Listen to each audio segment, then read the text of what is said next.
Bonjour et bienvenue dans cette vidéo. Aujourd'hui, je vais vous raconter une histoire inspirée de Leonardo da Vinci.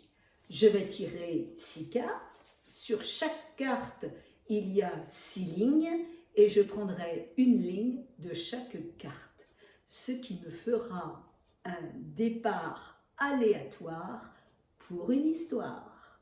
C'est parti pour ce tirage. Le faussaire de génie aux doigts tachés d'ocre, qui étudie les transitions imperceptibles entre ombre et lumière, reproduit le sourire énigmatique caché sous 7 couches de vernis dans le réfectoire silencieux de Milan, la nuit, où la vérité dort sous des montagnes de mensonges dorés. Marco Santini avait 62 ans et les doigts perpétuellement tachés d'ocre jaune, de terre de sienne brûlée, de blanc de plomb. 37 ans qu'il copiait Léonard de Vinci. 37 ans qu'il vivait de cette imposture magnifique. Il n'avait jamais été pris. Ces faux circulaient dans les collections privées du monde entier, achetés par des millionnaires qui préféraient croire qu'ils possédaient un Léonard inconnu plutôt que d'admettre qu'il s'était fait avoir. Marco signait toujours ses contrefaçons du même prénom en lettres microscopiques cachées dans un pli de draperie dans l'ombre d'une main. Lisa. Lisa comme la Joconde, c'était son hommage secret.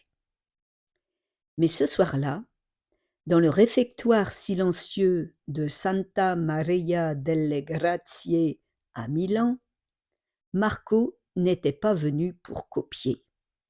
Il était venu pour voir.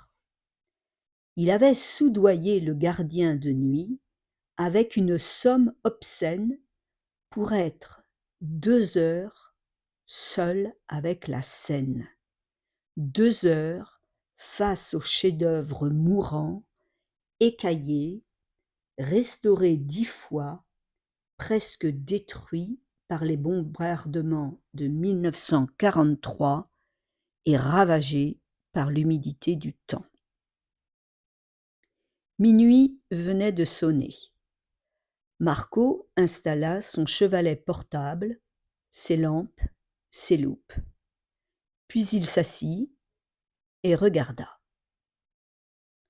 La scène, le dernier repas du Christ, 13 hommes autour d'une table, figés dans l'instant où Jésus annonce « L'un de vous me trahira ».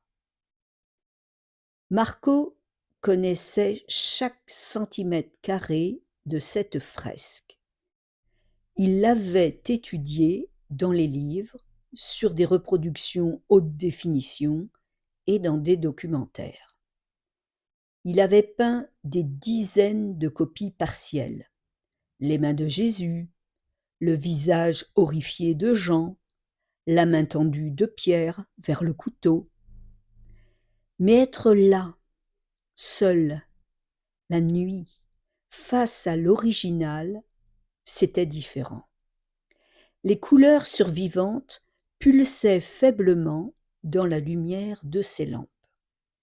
Les visages, malgré les siècles de dégradation, gardaient une intensité troublante. Et Judas, à gauche du Christ, continuait de trahir sous les yeux vides des touristes qui défilaient chaque jour sans vraiment voir.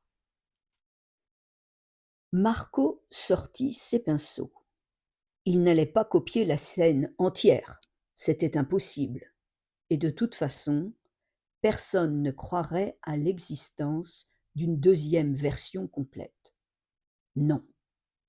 Il allait reproduire un détail, un seul, le plus énigmatique. le sourire. Personne ne parlait jamais du sourire de la scène. Tout le monde connaissait celui de la Joconde, évidemment. Mais Marco, lui, avait remarqué autre chose. Un sourire presque imperceptible, caché sous 7 couches de vernis et de restauration maladroite, sur le visage de l'apôtre au bout de la table à gauche, Simon le Zélote. C'était un sourire énigmatique, exactement le même que celui de la Joconde. La même technique de sfumato, ces transitions imperceptibles entre ombre et lumière qui créaient l'illusion du vivant. Marco avait passé des années à étudier le sfumato. Il savait comment le maître superposait des dizaines de glacis translucides, comment il travaillait les contours jusqu'à ce qu'ils deviennent flous, organiques, comme si la peinture respirait. Il commença à peindre. Ses doigts se mouvaient avec une précision acquise au fil des décennies. Ocre jaune pour les lumières chaudes, terre d'ombre brûlée pour les ombres froides, blanc de plomb pour les rehauts. Couche après couche, transparence après transparence, le sourire commença à émerger sur sa toile. 3 heures du matin. Le gardien frapperait à la porte dans 15 minutes. Marco ajouta le dernier glacis, si fin qu'il était presque invisible. Puis il recula pour observer son travail. Le sourire était là, identique à celui de l'original. Énigmatique, insaisissable, vivant. Marco sentit quelque chose se briser en lui. Une émotion qu'il n'avait jamais ressentie en copiant Léonard. Pas de la fierté, de la terreur. Parce qu'il venait de comprendre.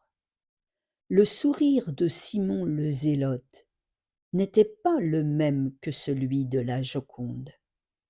C'était l'inverse.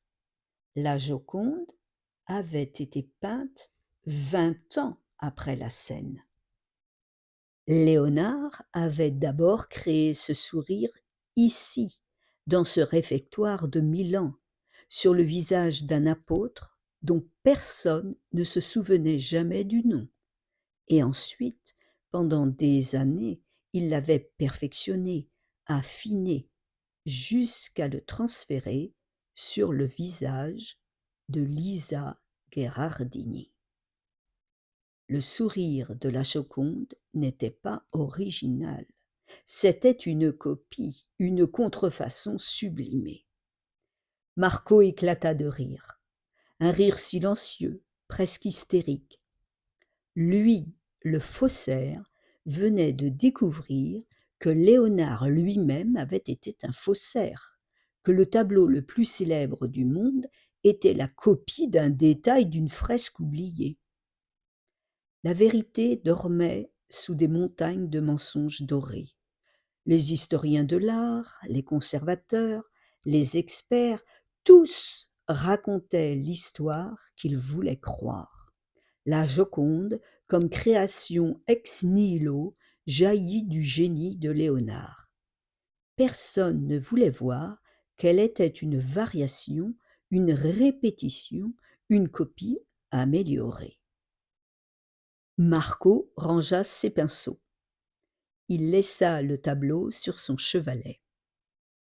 Il ne le vendrait pas, il ne le montrerait à personne.